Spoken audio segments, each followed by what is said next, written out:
Our blooming youth next part. Episode के starting में देखते हैं किंग अपने मिनिस्टर को खूब डांट रहे होते हैं, सबसे ज़्यादा उनबू को। किंग कहते हैं, तुमने ही 10 साल पहले चोरों के गिरोह के लीडर सॉन्ग को मारा था बकचुन में, जिसके बदले तुम्हें मैंने बहुत कुछ दिया था। तो फिर ये सब क्या हो रहा है? आप सब मिनिस्टर ने मेरे लिए, क्राउन प्रिंस के लिए या ग्रैंड प्रिंस के लिए आखिर किया क्या है, सिवाय अपनी पावर बढ़ाने के? ये मुद्दा जल्द से जल्द सॉर्ट आउट होना चाहिए। नेक्स्ट सीन दिखाई जाती है, लेफ्ट स्टेट मिनिस्टर आपस में बातें कर रहे होते हैं। ये अचानक सॉन्ग का भूत कहाँ से आ गया? क्यों ना हम बच्चन केस को री इन्वेस्टिगेशन करने की डिमांड करें, क्योंकि वोनबू ने ही 10 साल पहले अकेले ही इस मुद्दे को सॉल्व किया था, जिसके बदले किंग ने क्यून से शादी की थी और बहुत सारे ज़मीन मिली थी चो फैमिली को। चो फैमिली की पावर कम करना है तो यही हमारे पास चांस है। नेक्स्ट सीन दिखाई जाती है, सियोंग को पता चलता है गार्ड जो समन के लॉकअप के सामने पहरा दे रहे होते हैं, उनकी भी ग्लॉडियस स्नैक के काटने से मौत हो गई होती है। सियोंग ये बात हॉर्न को बताता है। हॉर्न कहता है, यानी कोई तरीका नहीं है ये पता लगाने के जा सके किसने समन को ड्रैगन एंड स्नैक दिया। तुम मानसिक के बारे में पता लगाओ, मुझे लगता है उसका कोई ना कोई कनेक्शन है इन सब से। जेही भी दिन के इंसिडेंट के वाली बात हॉर्न को बताती है। बाद में हॉर्न सिम की सेकेंड ऑटोप्सी रिपोर्ट दिखाता है जेही को। जेही देखती है, कहती है, यानी सिम ने सच में सुसाइड किया। इस रिपोर्ट में भी यही निकला है। पर मैजेस्टी, सिम के हेयर इसमें वाइट दिए हैं, लेकिन सिम के हेयर ब्लू थे। कभी वाइट हेयर उसने रखा ही नहीं था। हॉर्न कहता है, समन के हेयर भी वाइट थे और वहाँ से भी पियोनी फ्लावर मिला था। ज़रूर ये सारे केस आपस में कनेक्ट हैं। नेक्स्ट सीन दिखाई जाती है, प्रिंस मियोंग की हालत बहुत ख़राब होती है। डर डर के वो क्यून मदर से सॉन्ग के बारे में पूछने लगता है। मदर क्यून की मेड बताती है, 10 साल पहले बक्सन में कुछ चोरों के गिरोह ने रेबल कर दिया था किंग के खिलाफ। उनका लीडर सॉन्ग था। तब उनबू यानी उसके मियोंग के नाना उस वक्त डिफेंस मिनिस्टर थे। उनबू जाके रेबल को दबा देते हैं।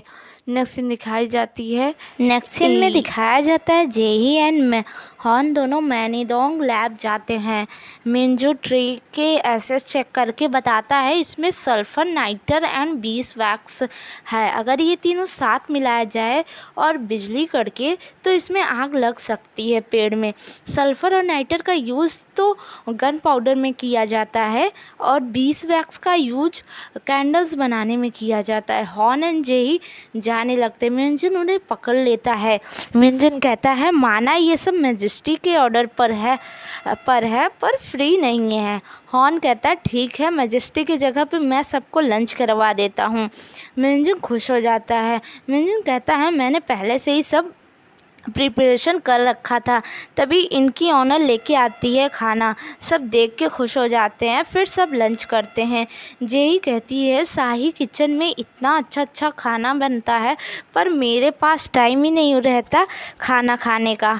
मैजेस्टी एक बार भी मुझसे पूछते नहीं। हॉर्न कहता है, मैजेस्टी के आगे पीछे सब ये मैजेस्टी कहते रहते हैं, आखिर मैजेस्टी किस किस को पूछेंगे, और उनके खुद के भी तो कई मसले रहते हैं। उनबू को, अब हमें नेक्स्ट सीन दिखाया जाता है, उनबू को उसका गार्ड बताता है कि मैजेस्टी को मैंने मार्केट में घूमते देखा। उनबू कहता है, तुम अब से संदोल पे नज़र रखोगे, समझे। नेक्स्ट सीन दिखाई जाती है, जेही जाती है सल्फर, नाइटर एंड बीस वैक्स के शॉप पे चेक करने कौन कौन 3 चीज़ों को लिया है एक साथ। उसे मिल भी जाता है, जिसको देख के वो शॉक होती है। जेही तीनों जगह से लेजर बुक लेके आ रही होती है, पर रास्ते में टोकरी वाले से टकरा जाती है। यहीं पे टोकरी वाला लेजर बुक बदल देता है और उनबू के गार्ड को दे देता है। जेही हॉर्न को उसका नाम बताती है जिसने तीनों चीज़ खरीदे थे, जिसमें हॉर्न शॉक होता है, बिलीव नहीं करता। वो कहता है, मैं खुद चेक करना चाहता हूँ, लाओ लेजर बुक मुझे दिखाओ। नेक्स्ट सीन दिखाई जाती है, वो लेज़र बुक किंग के पास होता है जो उनबू ने दिखाया होता है। एक्चुअली उस लेज़र बुक में मिस्टर हान का नाम होता है जो कि लेफ्ट स्टेट मिनिस्टर हैं। उनबू किंग के गार्ड को भेज देता है मिनिस्टर हॉन को पकड़ने। जब सियोंग घर आता है वो गार्ड को देख के शॉक होता है, उसकी मदर रो रही होती। सियोंग पूछता है हुआ क्या है, आप लोग क्यों मेरे फादर को पकड़ने आए हो। मिनिस्टर हॉन सियोंग को रोकते हैं, कहते हैं उनको उनका काम करने दो, वो किंग के ऑर्डर पे आए हैं। तभी हॉन आता है, कहता है मैं बताता हूँ, तुम जानना चाहते हो क्यों तुम्हारे फादर को क्यों अरेस्ट किया जा रहा है। तुम जानते हो समन क्रश की बात कर रही थी, उसके बाद महल के प्लम ट्री में सडनली आग लग गई और वो जल गया ताकि ये दिखाया जा सके ये गॉड की विल है। पर ये गॉड की विश नहीं बल्कि ह्यूमन की करतूत है। उस इंसान ने सल्फर नाइट्रेट एंड बीसवैक्स को प्लम ट्री पे जानबूझ के लगाया ताकि बिजली स्ट्राइक हो तो प्लम ट्री जल जाए, जिससे सबको लगे समन का क्रश सच है। क्यों मिनिस्टर हॉन रॉयल फैमिली को धमकाना या कर्ज देना राजद्रोह माना जाता है, जिसकी सज़ा मौत है और उसकी पूरी फैमिली को मार दिया जाता है। सियोंग कहता है ये सब मेरे फादर ने नहीं किया, मैंने किया। मैजेस्टी आप मुझे पकड़ें। गार्ड मिनिस्टर हॉन को पकड़ने के लिए आगे बढ़ता है, तभी हॉन रोकता है और कहता है मैं प्रूव करूँगा मिनिस्टर हॉन एंड सियोंग की बेगुनाही। 20 वैक्स सल्फर नाइटर यूज हो गया होगा प्लम ट्री में, सो स्टोर रूम खोले। मिस्टर हॉन के घर का स्टोर रूम खोला जाता है। हॉन कहता है जैसा कि सबको पता है सियोंग की शादी होने वाली थी तो मिनिस्टर हॉन उसकी प्रिपरेशन पहले से कर रहे थे। ये फायर क्रैकर जो कि सल्फर का बना है और ये कैंडल्स 20 वैक्स से बना है। पर नाइटर मिनिस्टर हॉन आप बताएं कहाँ है। मिनिस्टर हॉन एक बॉक्स में नाइटर दिखाते हैं और बताते हैं ये मिनिस्टर मिन ने मांगा था छत ठीक करने के लिए, पर उनका मर्डर हो गया तो मुझे मौका ही नहीं मिला भिजवाने का। हॉन कहता है तो प्रूफ होता है। मिनिस्टर हॉन इनोसेंट है। गार्ड कहता है हाँ और चले जाते हैं। मिनिस्टर हॉन सियोंग से कहते हैं मैजेस्टी बहुत बदल गए हैं। सियोंग हॉन से कहता है थैंक्स करता है और कहता है मुझे लगा था आप मुझ पे अब ट्रस्ट नहीं करते। हॉन कहता है मुझसे किसी ने कहा था मुझे अपने लोगों पे ट्रस्ट करना चाहिए, अपने लोगों को प्रोटेक्ट करना मतलब कंट्री को प्रोटेक्ट करना। क्या तुम मेरे फिर से दोस्त बनोगे, क्योंकि मैं तुम पे ट्रस्ट करना चाहता हूँ, तुम्हें प्रोटेक्ट करना चाहता हूँ। इस पे सियोंग रोने लगता है और कहता है मैंने आपको हमेशा से फ्रेंड माना है। नेक्स्ट सीन दिखाई जाती है, हॉन जेही से कहता है अब तुम्हें लाइब्रेरी जाना चाहिए, बहुत रात हो गई है और मैंने तुम्हारे लिए नाइट स्नैक बनवाया रखा है। जेही हॉन को भी अपने साथ लाइब्रेरी ले जाती है, खुशी से खाना शुरू कर देती है। हॉन कहता है अब तुम्हें सियोंग को सब सच बता के चले जाना चाहिए सियोंग के पास। जेही कहती है नहीं, पहले अपने फैमिली के मर्डरर को पकड़ूंगी, पर मैं फिर भी नहीं जाऊंगी अगर मर्डरर को पकड़ भी ली। मुझे अंश वाली लाइफ अच्छी लगती है, आप जब किंग बनना तो मुझे हेड अंश बना देना। हॉन कहता है यानी तुम हमेशा मेरे पास रहोगी, पर सियोंग का क्या होगा, सियोंग को किसी और का होता देख लोगी। जेही कहते ये शादी सिर्फ 2 फैमिली का समझौता था, मैं तो सिर्फ बचपन में सिर्फ एक ही बार मिली थी सियोंग से, पर आप जब किंग बनना ये रूल बदल देना कि पहले डेट कर सके लोग फिर शादी करें। पहले मैं दूसरे के नाम के पीछे छिपी थी, मेरी कोई पहचान नहीं थी, पर अब भले ही नाम नकली है पर मेरी पहचान है, मैं सामने आके बोल तो सकती हूँ। सियोंग से शादी करके बस खाना पकाने में मैं अपनी लाइफ नहीं गुजारना चाहती, इसलिए मुझे आप हेड अंश बना दीजिएगा। हॉन कहता है ठीक है बना दूंगा। इनकी ये बात टाइगैंग सुन लेता है, उसे पता चल जाता है कि संदोल जेही है। नेक्स्ट सीन दिखाई जाती है, म्योंजी अपने पेरेंट्स से मना करने गया होता है कि वो ये शादी नहीं करेगा क्योंकि उसकी फियांसे ने मना किया होता है, पर उसके फादर कहते हैं मैंने सोर्स लगा के तुम्हें एक गवर्नमेंट जॉब दिला दी है तो पैकिंग कर लो, तुम्हें जॉब पे जाना है। मदर कहती है अपना ये फालतू का मैनी दोंग का काम बंद करो, मिंजू कहता है अरे मेरा मैनेजिंग का काम इम्पोर्टेंट है बहुत, और मैं ये गवर्नमेंट जॉब नहीं करूँगा। जिस पे उसकी मदर पत्थर से मारने लगती है। उसके फादर रोकने लगते, मिंजू भाग जाता है और वो बात भी नहीं करता कि वो शादी नहीं करेगा।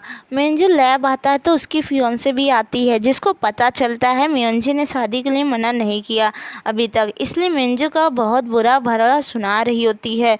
गरम भी छिप के देख रही होती है, उसको बुरा लग रहा होता है। फियोंसे का स्कार्फ गिर जाता है, मियोंजी एंड फियोंसे दोनों झुकते हैं उठाने के लिए, तभी मियोंजी का हाथ टच हो जाता है फियोंसे के हाथ से, जिस पे वो भड़क जाती है और गुस्से में वहाँ से चली जाती है। मियोंजी का तो बुरा हाल हो जाता है। गरम फियोंसे को धक्का मार के भाग जाती है। नेक्स्ट सीन दिखाई जाती है हॉर्न किंग के पास जाके सब कुछ बताता है जो मिनिस्टर हॉर्न के साथ हुआ था।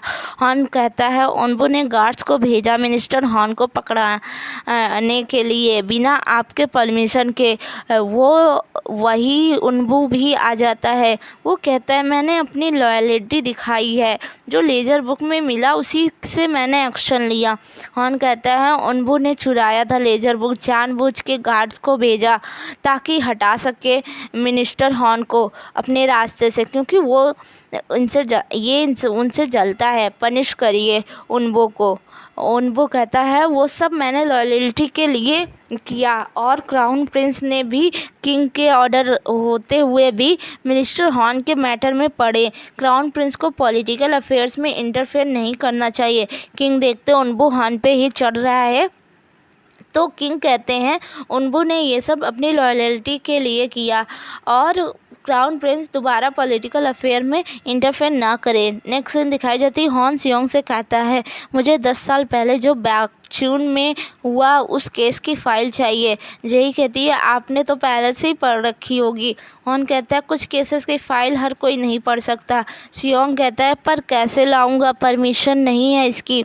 हॉर्न कहता है सेक्रेटरी हो जो इंचार्ज है वो चू फैमिली से नफरत करते हैं और तुम्हारे फ्रेंड्स भी हैं, तो उनसे मांगो मिल जाएगा शायद। सियोंग सेक्रेटरी उसे मांग के जेई को फाइल देता है और कहता है शाम तक दे देना क्योंकि रात को किसी और की शिफ्ट है। हॉर्न केस की फाइल पढ़ता है और कहता है 10 साल पहले बकचून के यंग पीपल के चोरों के ग्रुप ने किंग के खिलाफ विद्रोह कर दिया था। लीडर उनका सॉन्ग था जो लोहार था बकचून का। उसने 40 चोरों के साथ अटैक कर दिया बकचून के गवर्नमेंट ऑफिस पे और सोल्जर और वर्कर्स पे। वो लोग मजिस्ट्रेट ऑफिस पे भी अटैक किया और ऑफिशियल सील को चुरा लिया, हथियार और अनाज को लूट लिया और कैदियों को छुड़वा दिया। चू वॉन हु जो कि मजिस्ट्रेट था और चू फैमिली का है, उसको भी स्टैप करके एक मैट में फोल्ड करके फेंक दिया, पर चू वॉन हु बच गया और दूसरे गांव पहुंच के वहां से रिपोर्ट की किंग को सारा माजरा बताया। किंग ने ओनबू को भेजा पता लगाने के लिए कि बकचून में हो क्या रहा है। ओनबू जब बकचून पहुंचा तो देखा 300 घर जलाए जा चुके थे, 5 विलेज को तबाह कर दिया गया था। बकचून को वो लोग एक न्यू कंट्री बना रहे थे। फाइट होती है खूब, फिर सॉन्ग पकड़ा जाता है। सॉन्ग को जिंदा लटका दिया गया था सड़क के बीचों बीच मजिस्ट्रेट के ऑर्डर पे। फिर 10 दिन बाद सॉन्ग की डेथ हो गई। फिर मजिस्ट्रेट ने रिवॉर्ड दिया ओनबू को, अपने रिश्तेदार बना लिया चू फैमिली की लड़की से शादी करके। बहुत सारे ज़मीन और 15 स्लेब्स दिए गए। बकचून जहाँ से विद्रोह उठा था उसको जला दिया गया। उस विलेज को गद्दारों का विलेज के नाम से जाना जाने लगा। ये था ऑफिशियल रिकॉर्ड। सॉन्ग एंड बकचून केस के बारे में हॉर्न सोचता है अंश जंसुक एंड जनयून बकचून से हैं और मानसिक भी बकचून का था जिसने प्रेयर ब्रश में छेड़छाड़ की थी। जेही कहती है क्या समन भी बकचून से थी। हॉर्न रिकॉल करता है और कहता है हाँ। नेक्स्ट दिन दिखाई जाती है लेफ्ट स्टेट मिनिस्टर डिमांड कर रहे होते हैं किंग से कि उन्हें री इन्वेस्टिगेशन की परमिशन दी जाए बकचून केस की, पर राइट स्टेट मिनिस्टर साफ मना कर रहे होते हैं क्योंकि वो चू फैमिली के थे। वो किंग से इंसिस्ट कर रहे होते हैं सॉन्ग केस की री इन्वेस्टिगेशन की परमिशन ना दी जाए। नेक्स्ट सीन दिखाई जाती है समन की मेड सियोंग को बताती है समन से मिलने अक्सर एक लेडी आती थी। मैंने कभी उस शक्ल नहीं देखी उसका, क्योंकि वो ढकी हुई है फेस। सॉन्ग ये बात मियोंग को हॉन को बताता है। नेक्स्ट सीन दिखाई जाती है प्रिंस मियोंग डर के उठ जाता है और बहुत ज़्यादा डरने लगता है। प्रिंस मियोंग कहता है सॉन्ग मुझे मार देगा, वो सांप भेजेगा। क्यून मदर कहती हैं नहीं सॉन्ग तुम्हें कभी नहीं मारेगा। उसे समझा रही होती कभी सांप नहीं भेजेगा, वो मारने वालों में से नहीं था। मियोंग कहता है मदर आप कैसे सॉन्ग को जानती हैं। नेक्स्ट सीन दिखाई जाती है हॉन बकचून से आए सभी लोगों से पूछताछ कर रहा होता है। हम देखते हैं हॉन की कोर्ट लेडी चॉय मिस चॉय लेटर में लिख रही होती हैं क्राउन प्रिंस पूछताछ कर रहे हैं बकचून से आए लोगों का, यानी कि मिस चॉय ही खबर पहुंचाती थी, पर किसको अभी हमें पता नहीं चलता। अगर आपको ये स्टोरी पसंद आ रही हो तो मेरे चैनल को सब्सक्राइब करें, लाइक करें, कमेंट करें। तब तक के लिए थैंक यू।